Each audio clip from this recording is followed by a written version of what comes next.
मेरा नाम है मोहित और आपका स्वागत है हमारे YouTube चैनल हिस्ट्री चैंपियन में।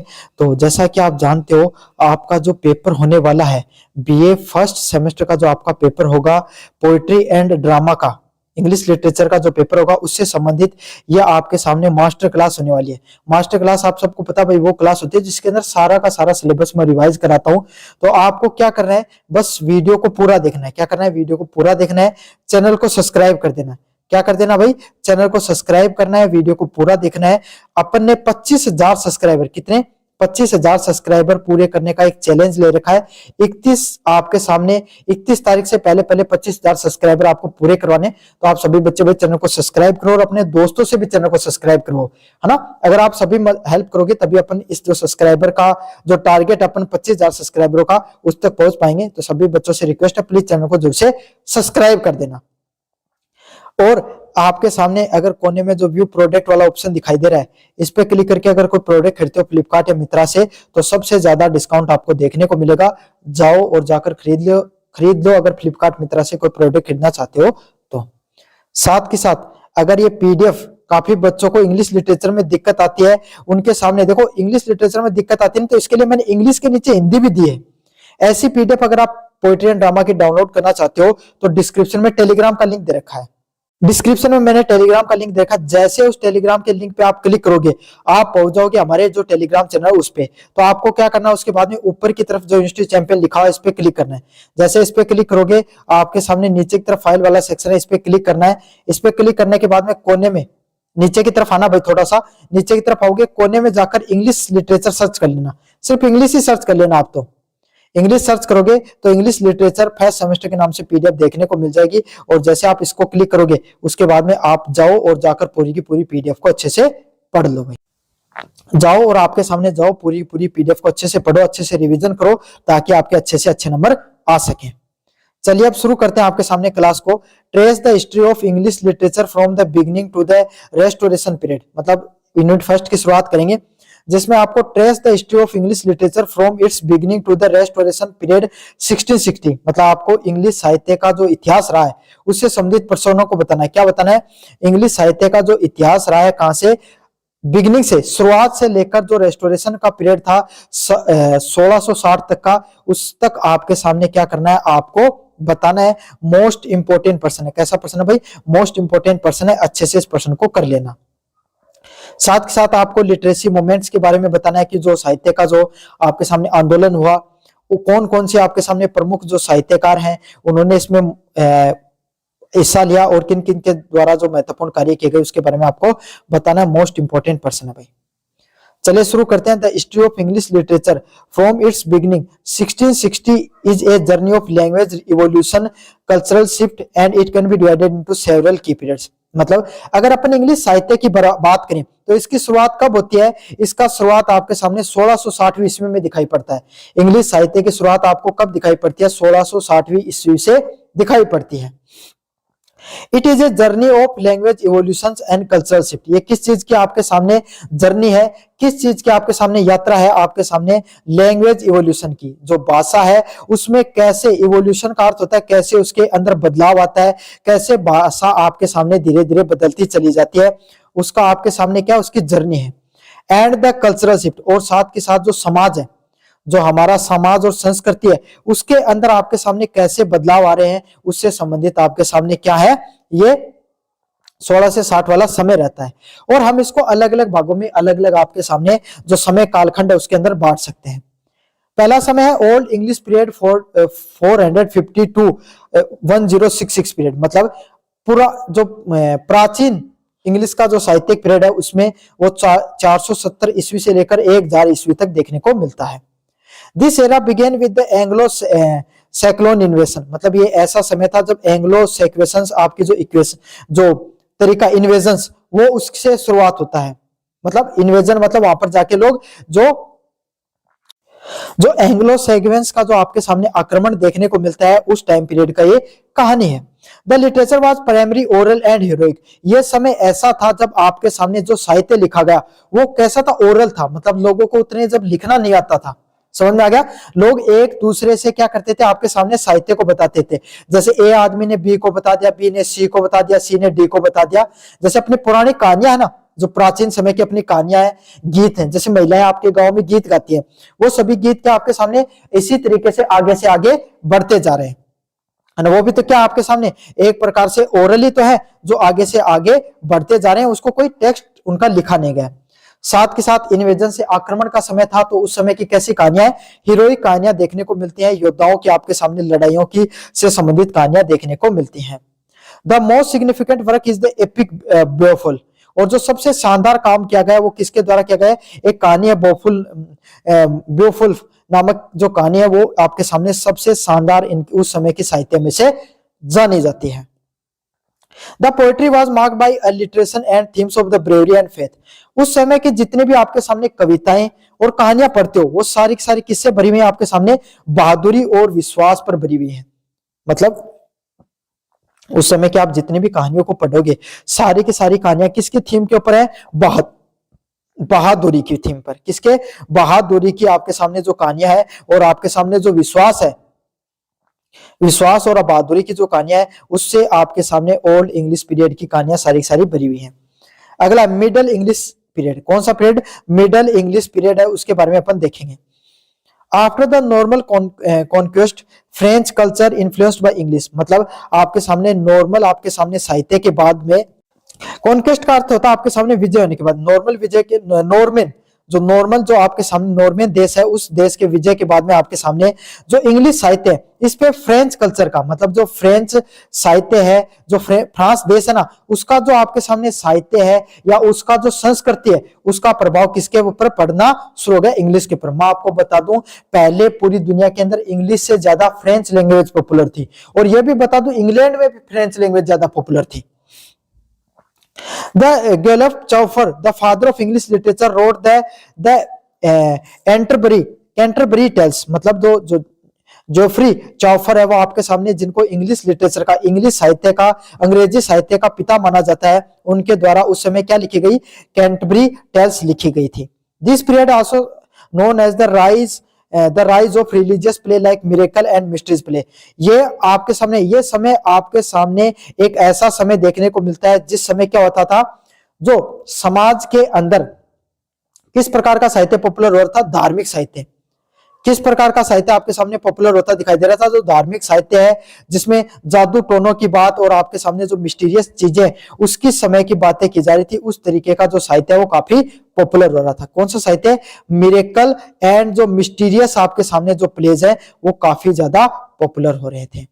मतलब सीधी सीधी बात करें, ये जो मिडल इंग्लिश पीरियड है जो 1 जारीसी से लेकर 1500 ईस्वी तक देखने को मिलता है, इसमें क्या होता है, नॉर्मल जो नॉर्वे देश उसकी विजय के बाद में फ्रेंच कल्चर का कब्जा हो जाता है, फ्रेंच साहित्य जो संस्कृति है उसका इंग्लिश साहित्य पर कब्जा हो जाता है, और उसमें उस समय के जोफ्री जो चौफर है उनके द्वारा क्या कैंटरबरी टेल्स नामक एक जो आपके सामने क्या साहित्य है उसकी रचना की गई थी। This period also saw the rise of religious play like miracle and mysterious play। ये समय आपको किस चीज का राइज दिखाता है, किस चीज का उदय दिखाता है, भाई आपके सामने जो धार्मिक किताबें हैं जिसमें जादू टोनों की बात की गई उसके बारे में दिखाता है।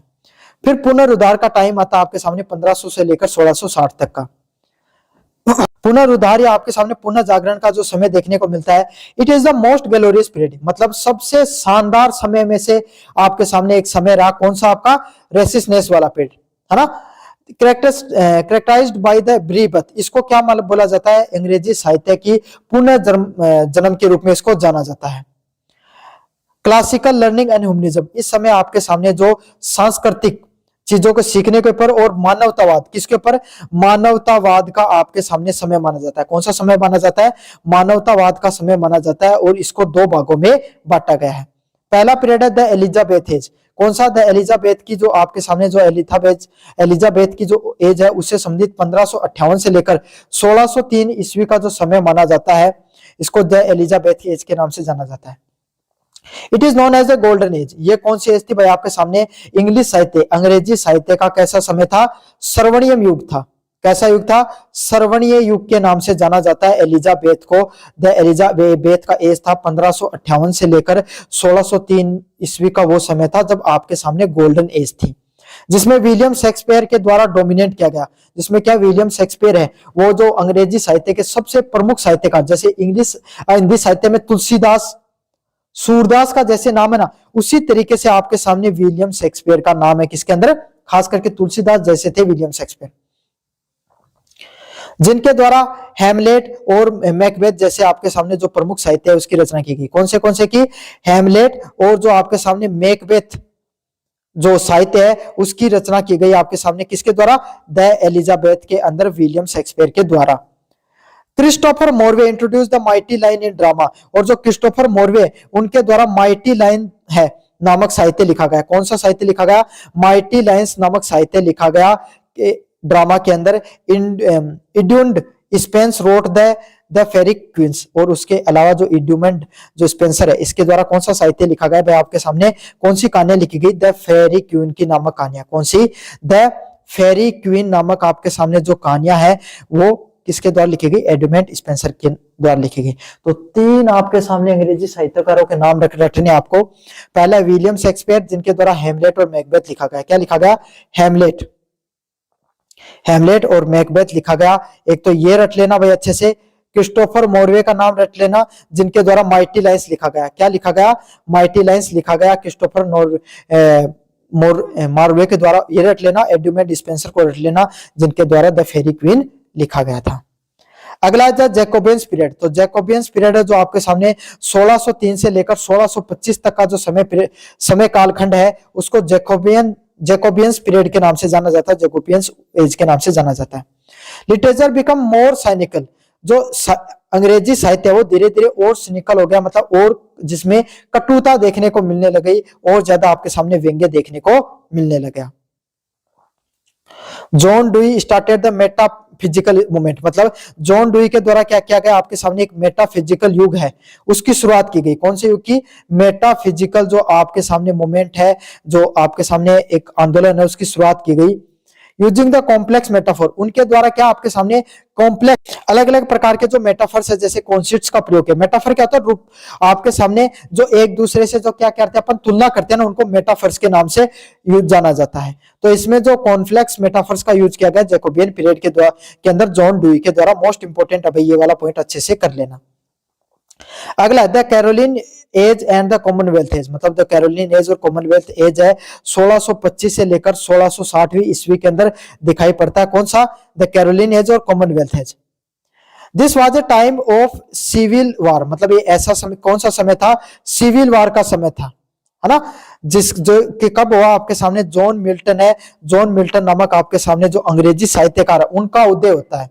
किसका उदय होता है, जॉन मिल्टन नामक जो आपके सामने अंग्रेजी साहित्यकार है उनका आपके उदय देखने को मिलता है। कौन से समय के अंदर, कैरोलिन एज के अंदर और कॉमनवेल्थ एज के अंदर।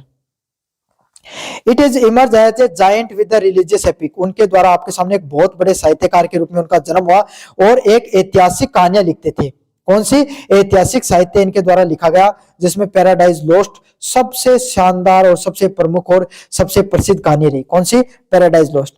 Under the Puritans 1649 and 1660 theatres were close, मतलब आपके सामने प्रूटिन्स के समय की बात करें जिसके अंदर जो आपके थिएटर्स हुआ करते थे वो सारे के सारे थिएटर बंद हो गए। And literature become the serious and religious, और उस समय की बात करें 1650 से लेकर 1660 के समय की, जितने आपके सामने थिएटर होते, सिनेमा घर बंद हो गए, तो साहित्य वो कैसा हो गया, ज्यादा धार्मिक और ज्यादा सीरियस टाइप का आपके सामने साहित्य देखने को मिला।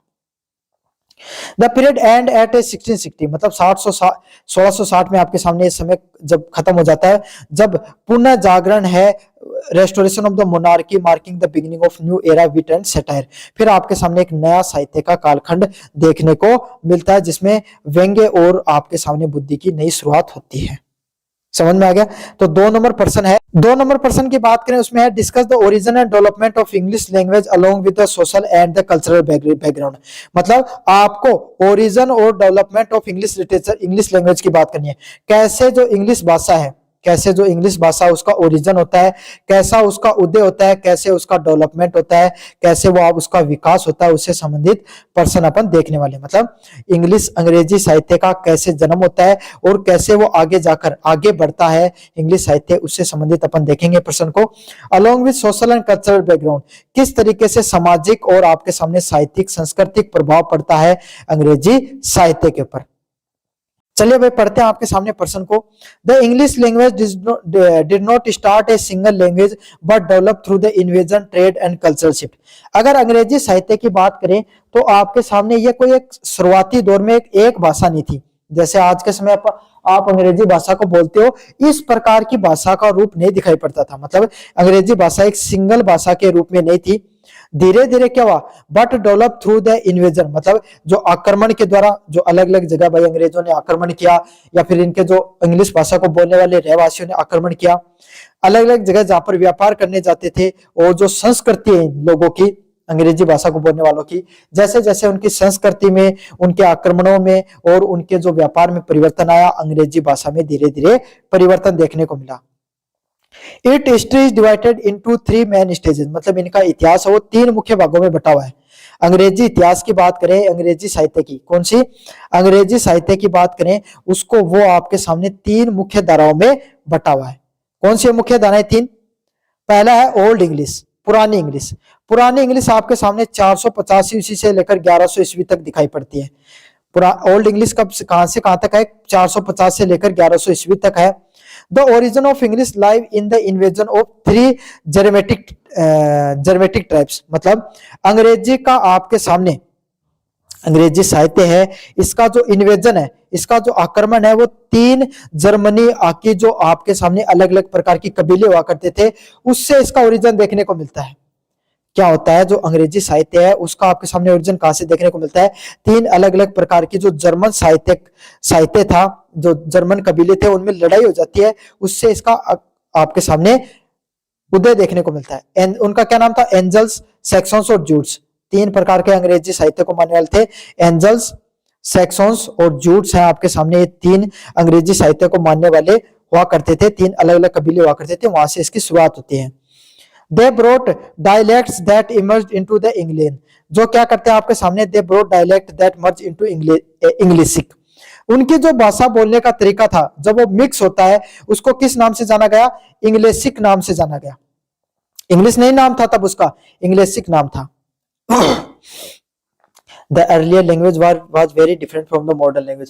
उस समय की जो प्राचीन भाषा हुआ करती थी, उस समय की जो प्राचीन भाषा हुआ करती थी, वो आज की, अगर अपन जो भाषा का बात करें ना, आज के समय जो मॉडर्न लैंग्वेज इंग्लिश की बात कर रहे हैं, उस मॉडर्न इंग्लिश से उस समय की भाषा काफी ज्यादा अलग हुआ करती थी। And sounded more like German, और कैसी दिखती थी? जर्मन भाषा जैसी दिखती थी। क्यों? क्योंकि जर्मन के जो 3 कबीले हुआ करते थे, एंजल्स, सैमोन्स एंड जूट्स, इन तीनों के तीनों कबीलों के मिलने से आपके सामने इंग्लिश भाषा है उसका निर्माण हुआ है। तो आपको पता भाई, पहले जो पुरानी अंग्रेजी भाषा थी, वो जर्मन भाषा से कुछ मिलती जुलती भाषा हुआ करती थी। The social background was heroic and tribal, और जो आपके सामने सामाजिक जो पृष्ठभूमि थी, वो कैसी थी? हीरोइक थी। कैसे देखने को मिलती थी? हीरोइक मतलब बहादुरी भरी, और कबीलों से आपके सामने युक्त थी, मतलब कबीलों की भाषा थी। सीधी सीधी बात, अंग्रेजी कबीला की भाषा ही। People live in a small kingdom, जो लोग रहा करते थे, वो छोटे छोटे राज्यों के अंदर रहा करते थे। कहां पर रहते थे? जो लोग है वो छोटे छोटे राज्यों के अंदर रहा करते थे। और physically bravery and loyalty to the king where the highest virtues, और सभी के सभी लोग है वो क्या करते थे भाई? आपके सामने छोटे छोटे किंगडम में रहते थे। फिजिकल ब्रेवरी मतलब उनकी बहादुरी के किस्से बहुत प्रसिद्ध थे। किसके किस्से?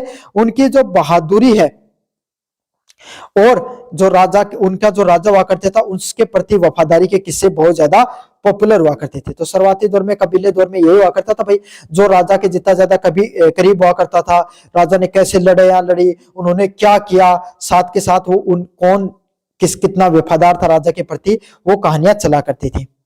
This is the reflect of epic बॉफ। तो बॉफ जो आपके सामने कहानी है, उसी के अंदर यही चीज दिखाई गई है, लॉयल्टी और आपके सामने ब्रेवरी की स्टोरी देखने को मिलती है। अगले वाले की बात करें, मिडिल इंग्लिश। मिडिल इंग्लिश की बात करें, ये लगभग 1100 साल से लेकर 1500 साल के बीच की इंग्लिश है। मतलब मिडिल इंग्लिश है वो लगभग आपके सामने कहां से कौन से वक्त की है? 1100 से लेकर 1500 साल के बीच का अंग्रेजी साहित्य, उसको मिडिल इंग्लिश के नाम से बोला जाता है।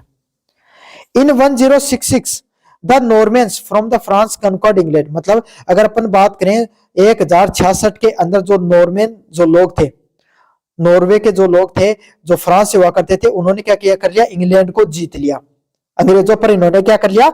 अपना राज करना शुरू कर दिया। उनको जीतकर। From early 3 years French were the language of the nobles and law. पिछले 300 सालों से जो फ्रेंच लैंग्वेज भाषा हुआ करती थी वो अमीर लोगों की भाषा हुआ करती थी। समझ में आ गया? नोबल्स मतलब अमीर या जो बहुत पढ़े लिखे लोग होते हैं उनकी भाषा हुआ करती थी। While English was spoken by the common levels people. मतलब भाई देखो कोई भी कोई पर आक्रमण करे ना, तो जहाँ फ्रेंच लोग हैं उन्होंने क्या कर दिया, अंग्रेजी लोगों पर आक्रमण कर लिया। तो भाई जो आक्रमण करते हैं वो तो नवाबी लोग होते हैं, तो नवाबी लोगों की जो फ्रेंच लैंग्वेज थी, और जो आम लोग है वो कौन सी भाषा का प्रयोग करते थे भाई, इंग्लिश भाषा का प्रयोग करते थे, अंग्रेजी भाषा का प्रयोग करते थे। कौन सी भाषा का प्रयोग करते थे भाई, आपके सामने अंग्रेजी भाषा का प्रयोग करते थे। The cultural background was dominate by the feudal system. और जो सांस्कृतिक जो बैकग्राउंड, सांस्कृतिक आपके सामने जो पृष्ठभूमि है वो किसके द्वारा, फ्यूडल सिस्टम के द्वारा चलती थी। फ्यूडल सिस्टम एंड चर्च, मतलब जो राजा के द्वारा और आपके सामने जो चर्च है उसके द्वारा ये सारी पद्धति चला करती थी। मतलब संस्कृति है वो किस चीज पर डिपेंड करती है, फ्यूडल सिस्टम पे और चर्च पर डिपेंड करती थी। Literature moved from heroic epic to the chivalric romance tales of knight and ladies. मतलब जैसे जैसे समय बीतता चला गया, 1100 से 1500 के बीच में जो बहादुरी की कहानियां हुआ करती थी वो आपके सामने चिवरिक रोमांस, मतलब जो राजा और रानी मतलब नायक और नायिका के बीच में जो प्रेम कहानियां है उनकी कहानियों के बीच में वो बदलने लगी। पहले लड़ाई दंगा की बात हुआ करती, अब प्रेम कहानी ज्यादा पॉपुलर होनी शुरू हो गई। एंड सोशल सटायर, और जो सामाजिक व्यंग्य हुआ करता था। सटायर मतलब क्या होता है, जो समाज के अंदर जो व्यंग्य दिखाई पड़ता था उस व्यंग्य से संबंधित कहानियां भी काफी ज्यादा पॉपुलर हो गई। Has seen in the Chaucer the Canterbury tales, दो कैंटबरी टेल है उसके अंदर अपन ये सब चीज देखते हैं, जिसके अंदर रोमांस देखने को मिलता है केनाइट एंड लेडीज के बीच में, और आपके सामने सोशल सटायर, समाज के ऊपर जो व्यंग्य किया जाता है उससे संबंधित चीजें देखने को मिलती हैं। मुझे उम्मीद आपको अच्छे से समझ में आ गया होगा भाई। अगले वाला प्रश्न है, मॉडर्न इंग्लिश 1500 AD प्रेजेंट से लेकर आज तक, मतलब जो आधुनिक अंग्रेजी भाषा है जो 1500 ईस्वी से लेकर अब तक चली आ रही है 21वीं शताब्दी तक।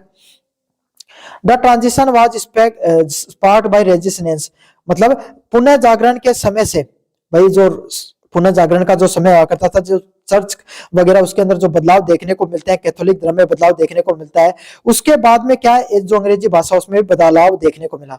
द ग्रेट वोवल शिफ्ट, किस चीज में बदलाव होता है, वोवल जो आपके जो स्वर होते हैं उनके अंदर बोलना बदलाव होना शुरू होता है। A change in how words were pronounce, मतलब शब्दों को किस तरीके से बोला जाए उस प्रक्रिया की जो आपके सामने जो प्रगति है वो देखने को मिलती है इंग्लिश भाषा के अंदर। The invention of printing press, धीरे धीरे आपके सामने जो अलग अलग प्रकार की जो प्रिंटिंग प्रेस हुआ करती थी उसका भी क्या हुआ, आपके सामने इन्वेंशन होना शुरू हो गया। अलग अलग प्रकार की जो प्रिंटिंग प्रेस है वो आपके सामने भाई शुरू हो गई, उसका भी एक बहुत बड़ा योगदान देखने को मिलता है अंग्रेजी साहित्य में। विलियम कैक्सटन इन 1476, जिसका क्या है, विलियम कैक्सटन के द्वारा 1476 हेल्प द स्टैंडर्ड लैंग्वेज। और विलियम कैक्सटन ने क्या किया भाई, 1446 के अंदर क्या किया, 1446 के अंदर जो अंग्रेजी भाषा है उसको स्टैंडर्डाइज कर दिया, मतलब एक फिक्स भाषा के रूप में बना दिया। क्या कर दिया, उसको एक फिक्स भाषा के रूप में प्रस्तुत करने का काम किया, जिसके वजह से काफी बदलाव देखने को मिला। The social background was influenced by and the rise of feminism, मतलब वो समय है वो किस समय से आपके सामने प्रभावित था, मानवतावाद, मतलब लोगों से जुड़ाव का समय था, मानवतावाद का समय था। एक्सप्लोरेशन ऑफ न्यू लैंड, जो अंग्रेज हुआ करते थे वो अलग अलग जगह पर जाकर व्यापार करने के लिए जाने लगे थे। जैसे अंग्रेज कदे इंडिया चल गया, कदे अफ्रीका चल गया, कदे अमेरिका, अलग अलग जगह पर जाकर, जापान, अलग अलग जगह पर उन्होंने क्या किया, अपना जो देश है, अपनी जो भाषा उसको फैलाने का काम किया। And the national pride during the Elizabeth period, और इस समय क्या हुआ आपके सामने, एलिजाबेथ पीरियड के अंदर जो राष्ट्रीय भावना है, राष्ट्रीयता की भावना, नेशनल जो प्राइड है वो आपके सामने काफी बढ़ी। क्या हुआ, राष्ट्रीयता की भावना काफी बढ़ती है। This period produce the greatest work drama and poetry, ये वो समय हुआ करता था, उस समय ने आपके सामने बहुत महान, क्या हुआ, बहुत महान आपके सामने अलग अलग प्रकार की पोइट्री और ड्रामा है वो विलियम शेक्सपियर और जो मिल्टन के द्वारा लिखी गई उनको प्रोड्यूस किया गया, उनको बनाया गया। मतलब जो विलियम शेक्सपियर और मिल्टन के द्वारा अलग अलग प्रकार के जो पोइट्री और ड्रामा हुआ करता है उसका किसके द्वारा निर्माण किया गया था भाई, विलियम शेक्सपियर और मिल्टन के द्वारा किया गया। ये दो काफी प्रसिद्ध साहित्यकार हुआ करते थे, अंग्रेजी साहित्यकार के उस समय के। Summary of influence, Latin introduced through Christianity, मतलब जो क्रिश्चियनिटी की जो भाषा होती है उसके द्वारा आपके सामने क्या लेटिन भाषा, उसका क्या होता है आपके सामने प्रोडक्शन देखने को मिलता है। कौन सी भाषा का? लेटिन भाषा का आपके सामने शुरुआती दौर देखने को मिलता है। Old Norse introduce through the विक्सिन इन्वेजन, विक्सिन जो इन्वेजन है, विकिंग इन्वेजन, वाइकिंग्स, सॉरी मैंने गलत बोला भाई। आपने द गेम ऑफ थ्रोन्स देखा होगा, उसमें वाइकिंग्स दिखा पढ़ते ना, तो वाइकिंग्स ने कैसे आपके सामने जो इन्वेजन किया, आक्रमण किया, उसके वजह से ओल्ड नॉर्स है वो देखने को मिलता है। और French language introduce through the नॉर्वेन conquest, French language का कैसे आपके सामने प्रभाव देखने को मिला भाई, जो फ्रेंच लोगों ने जो अंग्रेजों पर राज कर लिया तब फ्रेंच लैंग्वेज बढ़ती है। ओल्ड नॉर्स लैंग्वेज आपके सामने वाइकिंग्स आक्रमण करते तब बढ़ती है।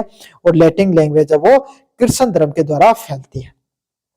समझ में आ गया? तो ये प्रश्न था भाई आपका, कैसा लगा वीडियो जरूर से बताना भाई।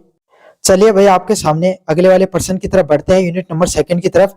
एनालाइज द, ये भाई 1 नंबर प्रश्न है यूनिट का, इसमें 2 नंबर ऐसे लिख दिया गया। Analyse not marble not the gilded monuments sonnet 55 by the William Shakespeare, focus on the theme of immortality of poetry. मतलब जो विलियम शेक्सपियर के द्वारा जो कहानी लिखी गई भाई आपके कोर्स के अंदर है, not marble not the gilded monuments, note marble और नोट द ग्लाइडेड मोनूमेंट्स से संबंधित आपके सामने जो विलियम शेक्सपियर के द्वारा जो कहानी लिखी गई है वो किस चीज पर फोकस करती है आपके सामने, इन मोरलिटी जो आपके सामने उस पर फोकस करती है, उससे संबंधित आपके सामने प्रश्नों को पढ़ने वाले हैं भाई। चलिए शुरू करते हैं। William Shakespeare sonnet 55 not marble not the gilded monument is a powerful assertion of the power of the writing words. मतलब विलियम शेक्सपियर के द्वारा जो सोनेट 55 लिखा गया, क्या लिखा गया? सोनेट 55 लिखा गया है, not marble not the gilded monuments. Sonnet 55 कौन सा है? Not marble not the gilded monuments जो लिखा गया, ये बहुत ज्यादा पावरफुल मतलब मजबूत आपके सामने कहानी है कि कैसे कोई भी शब्दों को लिखा जा सकता है। समझ में आ गया? कहानी तो क्या आपके सामने एक प्रकार की पोएम है, सोनेट पोएम होती है, जिसमें आपके सामने कि कोई भी एक कहानी को किस तरीके से लिखा जाता है उस चीज पर जोर देती है। The central theme of the poem is the immorality of poetry. ये किस चीज पर जोर करती है आपके सामने? ये सेंट्रल थीम होती है ना, जो इसकी सेंट्रल थीम आपके सामने भाई, जो पोएम की जो सेंट्रल थीम है वो क्या? Immorality of poetry. की पोएट्री होती है ना वो इमोरलिटी होती है उसके अंदर।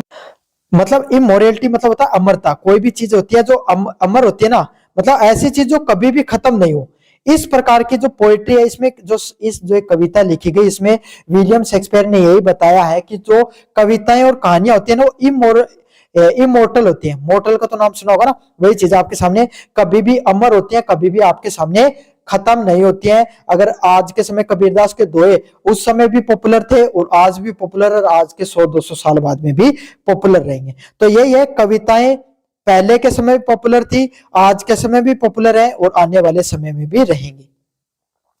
Contrast to the frailty of material things. Frailty क्या होता है आपके सामने? क्षण भंगुरता, मतलब क्षण भंगुरता मतलब जो क्षण भर में टूट जाए, क्षण भंगुर चीजें होती है ना, मतलब तुरंत टूट जाए। जैसे आपके सामने लकड़ी को लिया, छोटी सी पतली लकड़ी, उसको आपने दबाया तो वो टूट गई, तो इसको फ्रेलिटी के नाम से जाना जाता है। अगर गलत प्रोनाउंस कर रहा हूं तो भाई बता देना, काफी शब्द है जो मेरे से गलत प्रोनाउंस होते हैं, उसको पॉइंट आउट कर लेना, मैं अगली बार इंप्रूव करके आ जाऊंगा भाई।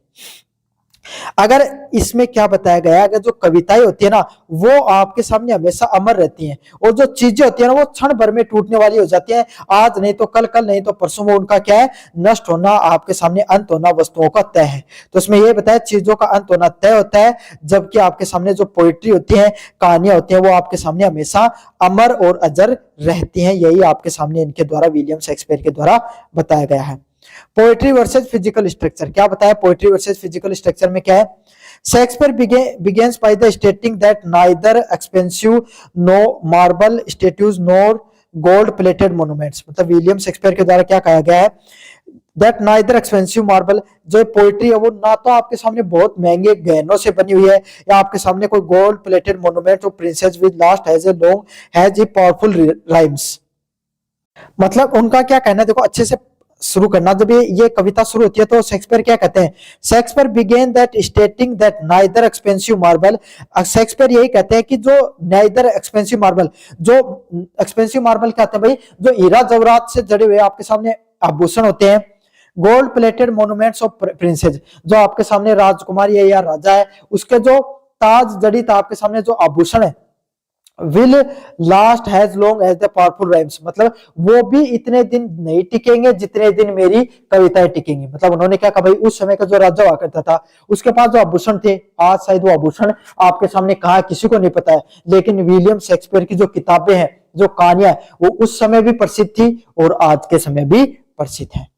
समझ में आ गया? तो उन्होंने यही कहा है कि जो एक्सपेंसिव मार्बल है, गोल्ड प्लेटेड मोन्यूमेंट्स है, वो भी इतने आपके सामने लंबे समय तक नहीं टिकेंगे जितने ज्यादा उनकी जो ये कविताएं टिकने वाली हैं। He argues that stone will eventually decay or destroy, उन्होंने क्या कहा, जो ये हीरे जवाहरात जो पत्थर है वो आज नहीं तो कल आपके सामने धीरे धीरे टूटना शुरू हो जाएंगे, धीरे धीरे खत्म होना शुरू हो जाएंगे और एक दिन क्या हो जाएंगे आपके सामने समय के साथ पूर्ण रूप से नष्ट हो जाएंगे। मतलब एक दिन ऐसा समय आएगा जब पूरे के पूरे टूट जाएंगे, पूरे के पूरे खत्म हो जाएंगे, कहीं गुम जाएंगे या फिर आपके सामने और किसी रूप में उनको मेल्ट कर लिया जाएगा।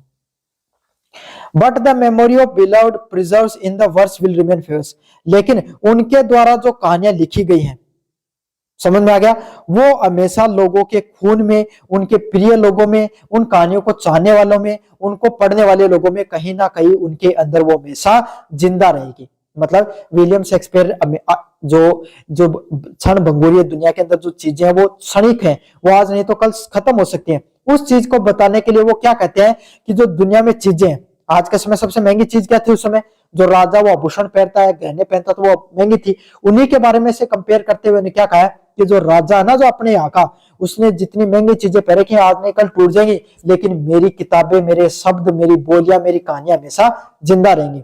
कहाँ जिंदा रहेंगी? जब इसको, मेरी किताबों को, कहानियों को पढ़ने वाले, सुनने वाले, जानने वाले जो लोग हैं, उनकी बातों में और उनकी चाहत में, उनकी बोलियों में हमेशा मेरी बातें अमर रहेंगी, मेरी कविताएं वो अमर रहेंगी। और ये बात कहीं तक सही भी है भाई। आज भी आप विलियम शेक्सपियर को पढ़ रहे हो।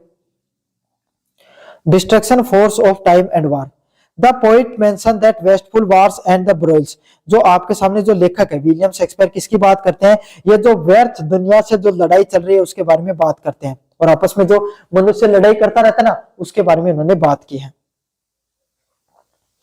डिस्ट्रॉय ग्रेट बिल्डिंग्स एंड मेजरी, ये जो युद्ध होते हैं आपके सामने, ये क्या करते हैं, आपके सामने जो महान जो स्मारक होते हैं उनको तोड़ देते हैं। However physical violence can't reach the living record of this poetry, और अब आपके सामने जो विलियम शेक्सपियर क्या करना चाहते हैं, विलियम शेक्सपियर यही बात करना चाहते हैं कि चाहे कितनी भी लड़ाई हो जाओ, मेरी जो कविताएं लिखी गई है ना, उनको कभी भी आप नहीं तोड़ सकते हो, उन तक आप नहीं पहुंच सकते हो। समझ में आ गया? मेरे लिखे गए कथन हमेशा अजर अमर रहेंगे, जबकि जो महान अलग अलग प्रकार के किले कोई किला बना रखा है, कोई महल बना रखा है, कोई आपके सामने स्मारक बना रखा है, ये आज नहीं तो कल आपके सामने कोई जो अलग अलग प्रकार के युद्ध होंगे उसके अंदर क्या हो जाएंगे, टूट जाएंगे। लेकिन मेरी किताबों और कहानियों को कोई भी युद्ध वो नष्ट नहीं कर सकता, आपके सामने उन्होंने यही बात कही है। Even Mars the God of war can't burn the memory of a person, उन्होंने कहा, क्या कहा, जो उस समय का भाई, जैसे अपन युद्ध के देवता जिस जो मानते हैं भाई, आपके सामने काफी बार शिव जी को माना जाता, और भी अगर मैं गलत हो तो आप कमेंट बॉक्स में बता देना, जो युद्ध के देवता होते हैं आपके सामने, उस समय उनके जो धर्म था, विलियम शेक्सपियर जिस धर्म को मानते थे, वो गॉड ऑफ वार जिसको मानते थे, मार्स को, किसको मानते थे, अंग्रेज मार्स है ना, उसको गॉड ऑफ वार के नाम से माना जाता है चर्च धर्म के अंदर, जो ईसाई धर्म के अंदर। वो भी कोई इंसान की जो मेमोरी होती है ना, उसको खत्म नहीं कर सकता। मतलब सीधी सीधी बात है कि जो युद्ध लड़ने वाले भगवान है ना, वो भी आपके सामने मेरी लिखी गई कहानी और कविता ना कभी भी नष्ट कौन कर सका, ये बारे में बताया गया है।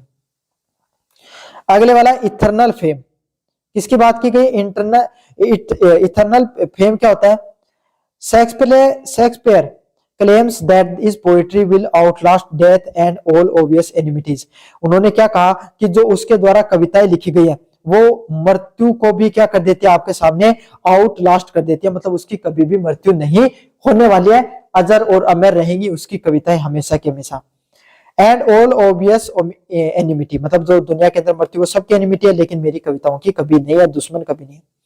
The beloved will continue to the pace forth living on in the eyes of the future generation. उन्होंने क्या कहा, अगर एक इंसान, एक चाहने वाला मरेगा तो अनेक चाहने वाले मेरी कविताओं को जन्म लेंगे और वो आपके सामने कहीं ना कहीं मेरी किताबों को पढ़ेंगे। यही उनका कहना था।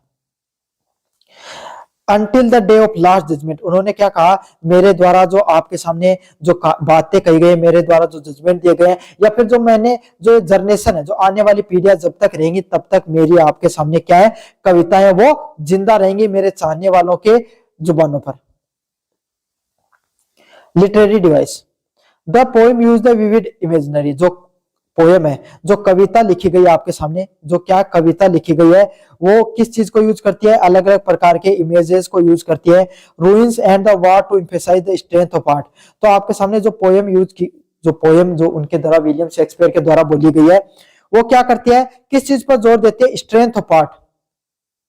किस चीज पर, स्ट्रेंथ ऑफ आर्ट पर जोर देती है, जो कला है उसके ऊपर जोर देने का काम करती है। The use of personification of time and वार, किस चीज पर जोर देती है, जो समय और आपके सामने जो युद्ध है उसके ऊपर जोर देने का काम करती है। किस तरीके से समय और जो आपके सामने जो वॉर है वो आपके सामने किस तरीके से चीजों को नष्ट कर रहा है उस चीज पर जोर देती है।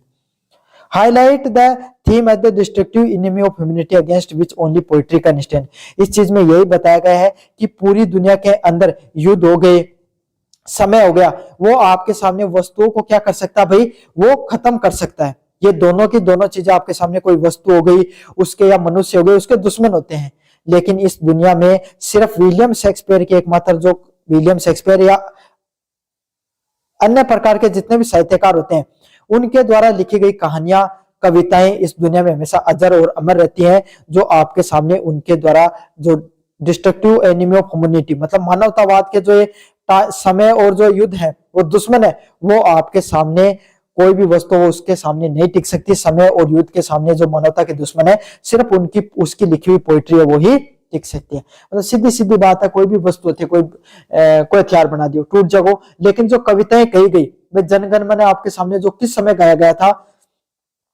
खास करके जो अपना स्वराज आंदोलन होता उसमें, और आज भी जनगण मन की इतनी वैल्यू है ना। तो यही है भाई आपके सामने लिटरेरी डिवाइस के बारे में बताया गया। In conclusion, Shakespeare celebrate the idea that art is the only way to achieve true immortality, मतलब विलियम शेक्सपियर यही कहते हैं कि इस दुनिया में सिर्फ आर्ट, साहित्य एकमात्र ऐसा तरीका है जिसके माध्यम से आप क्या कर सकते हो, अमर हो सकते हो। स्वर्ग या मोक्ष की प्राप्ति को कैसे कर सकते हो, आपके सामने साहित्य को पढ़ करके, साहित्य की रचनाओं को लिख करके आप प्राप्त कर सकते हो। वही फिजिकल ग्रैंडियर फैक्ट्स, जो सामाजिक जितनी भी चीजें होती हैं, भौतिक चीजें होती हैं, उनका धीरे धीरे महत्व वो कम होता चला जाता है। The beauty and virtue believed will live as long as the human ready to poetry, मतलब जो उनके द्वारा, विलियम शेक्सपियर के द्वारा जितनी कहानियां और कविता लिखी गई है उनका महत्व तब तक बना रहेगा जब तक इस दुनिया में पोएट्री, जो साहित्य होते हैं, कविताओं को पढ़ने वाले लोग रहेंगे, तब तक विलियम शेक्सपियर की लिखी हुई कविताओं का महत्व बना रहेगा। तो ये है आपके सामने विलियम शेक्सपियर के द्वारा लिखी गई जो कहानी थी, note marble not the gilded monument से संबंधित। मैंने सारी आपको बता दी। कैसा लगा वीडियो जोर से बताना, चैनल को जोर से सब्सक्राइब कर देना भाई। अगले वाला प्रश्न है, critically examine the death not to be proud, मतलब आपको क्या करना है, क्रिटिकली एग्जामिन करना है death not to be proud by John Donne as a metaphysical poem, मतलब जो death not to be proud है वो जॉन डोई के द्वारा लिखी गई एक मेटाफिजिकल पोएम, उसके बारे में बताना है। काफी ज्यादा मोस्ट इंपोर्टेंट प्रश्न है भाई। कैसा प्रश्न है, काफी ज्यादा मोस्ट इंपोर्टेंट प्रश्न है, अच्छे से पढ़ लेना। John Donne is a pioneer of the metaphysical type of poetry होती है ना, पोएट्री स्कूल होती है, मेटाफिजिकल जो टाइप ऑफ पोएट्री लिखी जाती है उसके पायनियर, मतलब पायनियर कौन होते हैं, जो सबसे पहले जो शुरुआत करता है ना उसको पायनियर बोला जाता है। And is Donne sonnet death not to be proud, जो इनके द्वारा साहित्य लिखा गया death not to be proud है, वो आपके सामने क्या है, उसके आपके सामने ये प्रमुख साहित्यकार is a classical example of his style, और ये death not to be proud आपके सामने एक सबसे शानदार उदाहरण है कि वो किस प्रकार के साहित्य की रचना करते थे। Metaphysical poetry is a characterized by the intellectual wit, जो मेटाफिजिकल जो पोएट्री लिखी गई है वो आपके सामने किस चीज के आपके सामने कैरेक्टर को बताती है, इंटेलेक्चुअल बुद्धिमत्ता को बताने काम करती है, जिसके अंदर कॉम्प्लेक्स मेटाफर्स का यूज किया गया है। क्या जो रूपक होते हैं, अलग अलग प्रकार के जो जटिल रूपक होते हैं कॉन्सेप्ट्स, उनका प्रयोग किया गया है। और ड्रामेटिकल डायरेक्टनेस का प्रयोग किया गया है। किसका प्रयोग किया गया है? जो ड्रामेटिक डायरेक्टनेस का प्रयोग किया गया है। सीधी सीधी बात है, जॉन डे है मेटाफिजिकल स्कूल ऑफ पोइट्री का शुरुआत करने वाला है। समझ में आ गया? तो इनके द्वारा जो कहानी लिखी गई death not to be proud, ये एक बहुत अच्छा उदाहरण है किसका? उनके द्वारा किस प्रकार की स्टाइल की कहानियां लिखी जाया करती थी, जिसमें मेटाफिजिकल पोइट्री है, उसमें जो बुद्धिमत्ता की बात है, कॉम्प्लेक्स मेटाफिर्स की बात की गई, और जो ड्रामेटिक डायरेक्टनेस की बात की गई, उसके बारे में बात करता है। पहला पर्सन है direct and dramatic openings. Metaphysical poem often begin with the sudden dramatical address, मतलब जितने भी आपके सामने मेटाफिजिकल जो कविताएं हुआ करती थी वो किस चीज से शुरुआत होती थी? ड्रामेटिकल एड्रेस से। एक बहुत ही शानदार कोई भी व्यक्ति का एड्रेस दिया जा रहा है, कोई भी व्यक्ति के बारे में बताया जा रहा है, एक बहुत ही ड्रामेटिकल कहानी से, नाटकीय कहानी से आपके सामने शुरुआत होती थी। Donne start by the direct talking to the death. जो डॉन है ना, जो डॉन ये डॉनी नाम की जो कहानी है, वो किससे शुरुआत होती है? आपके सामने मृत्यु की बात से शुरुआत होती है। किस बात से शुरुआत होती है? जो जीवन और मृत्यु की जो कहानियां की बातें होती हैं, उससे शुरुआत होती है। Death be not proud instantly stripping death of its mystery and terror. ये डेथ बी नॉट प्राउड है, किस चीज की बात करती है? जो मृत्यु होती है ना, death of its mystery and टेयर, जो मृत्यु होती है वो आपके सामने एक प्रकार की क्या होती है? मिस्ट्री होती है। क्या होती है भाई? डेथ होती है वो एक प्रकार की आपके सामने मिस्ट्री होती है, रहस्य होती है, और उसका किस प्रकार से आतंक देखने को मिलता है। मतलब मृत्यु एक रहस्यमय चीज है भाई। कोई आदमी कद मृत्यु जबेरो पाटा की कदे कौन बेरो पाटा है, और हर आदमी आपके सामने मृत्यु से डर है। तो यही बताया गया कि मृत्यु है वो एक प्रकार की क्या होती है? रहस्यमय होती है, और उसका सभी इंसानों के अंदर भय होता है। He treat a grand abstract concept of as if it were use a common person, मतलब इन्होंने उसको कैसे एक बहुत बड़े कॉन्सेप्ट के रूप में यूज किया, एक कॉमन इंसान की तरह। यूज ए मेटाफिजिकल कॉन्सेप्ट्स। मेटाफिजिकल कॉन्सेप्ट्स की बात करें, a concept is a far fetch comparison between the two very different things. मतलब मेटाफिजिकल कॉन्सेप्ट्स होते हैं, ये क्या काम होता है इनका? इनका काम होता है दो अलग अलग प्रकार की चीजें होती हैं, उनके बीच में आपके सामने क्या करना? कंपैरिजन करना। मैं बता रहा था इनका जो कॉन्सेप्ट्स होता है, इनका अर्थ ये होता है कि रूपक के नाम से मतलब दो चीजों का कंपैरिजन करते हैं, आप तुलनात्मक तुलना करते हैं, उसके बारे में बात किया जाता है। John Donne compare death to the rest and sleep, मतलब जॉन डॉय किसकी बात करते हैं? मृत्यु एक प्रकार से कैसे है? रेस्ट एंड स्लीप जैसी है। क्या है? सोने जैसी आपके सामने। जैसे कोई इंसान रेस्ट पर रहता है, सो जाता है, उस तरीके से आपके सामने मृत्यु वो दिखाई देती है। Arguing that if sleep is pleasure, मतलब अगर वो किस चीज की बात करते हैं, किस चीज पर बहस करते हैं? अगर सोना आनंद है तो death is not just a longer sleep, तो मृत्यु भी क्या एक प्रकार से लंबी आनंद जैसे। जहाँ एक आप सभी लोग सोचो, सोने में किस व्यक्ति को आनंद नहीं आता? इस दुनिया में हर व्यक्ति को सोने में आनंद आता ना। तो ये बात भी कहते, यही बात जॉन डॉय कहते हैं आपके सामने कि मृत्यु भी आपके सामने क्या है? एक लंबी निंद्रा जैसी है, कि बहुत लंबे समय के आप सोगे वैसी है, आप इसको एंजॉय करो, बहुत अच्छी चीज है एक प्रकार से। मस्ट बी एवर मोर सो, मतलब ये आपके सामने एक लंबी नींद से बढ़कर कोई एक प्रकार की चीज है। The logical but unusual argument is the hallmark of metaphysical wit. एक आपके सामने बहुत ही लॉजिकल बात करते हैं और एक सामान्य आर्ग्यूमेंट का यूज किया जाता है, हॉलमार्क ऑफ मेटाफिजिकल विट की बात करते हैं। चलिए अगले वाले प्रश्न की तरफ बढ़ते हैं। Intellectual arguments. The poem is structured like a great और द फिलोसफिकल आर्ग्यूमेंट। इस जो कविता है, जो आपके सामने जो कविता देखने को मिलती है, इस कविता की जो शुरुआत है वो किससे होती है? लीगल मतलब क्या होता है भाई? आपके सामने एक जो कानूनी रूप से मान सकते हो, और फिलोसफिकल आर्गुमेंट मतलब सीधी सीधी बात है, तर्कसंगत बात करना, लॉजिकल बात करने से आपके सामने इस कविता की शुरुआत होती है। Donne's insult death by calling it slave to the faith. किसकी बात करते हैं? जो जॉन डॉय होते हैं वो डेथ की मजाक उड़ाते हैं, उसकी इंसल्ट करते हैं। क्या कहते हैं? Slave of faith, chance and Kings and the desperate man. मतलब इन्होंने क्या कहा है कि डेथ को क्या कहते हैं? स्लेव ऑफ फेथ, मतलब जो भाग्य पर विश्वास करने वाले लोग हैं, जो भाग्य को मानते हैं, जो राजा है, और जो डेस्परेट जो अभाग्य लोग, मतलब जो परेशान है जिंदगी में, उन सब लोगों को मृत्यु आती है। सीधी सीधी बात है। ये बात यह कही है कि मृत्यु की नाव है जो आदमी डर रही हो मृत्यु, या राजाएं वो हमेशा मृत्यु से डरो, क्योंकि वो नानादार जिंदगी। स्लेव ऑफ है जो भाग्य मन है, भाग्य को मानने वाले, इन सब लोगों को मृत्यु आती है, बाकी हमारे जैसे लोगों को कोई मृत्यु नहीं आती है। He argued that death has no independent power. मृत्यु में कोई ताकत ही नहीं है। It can only act when the commander by other force like the poison, war and sickness. मृत्यु कब आती है?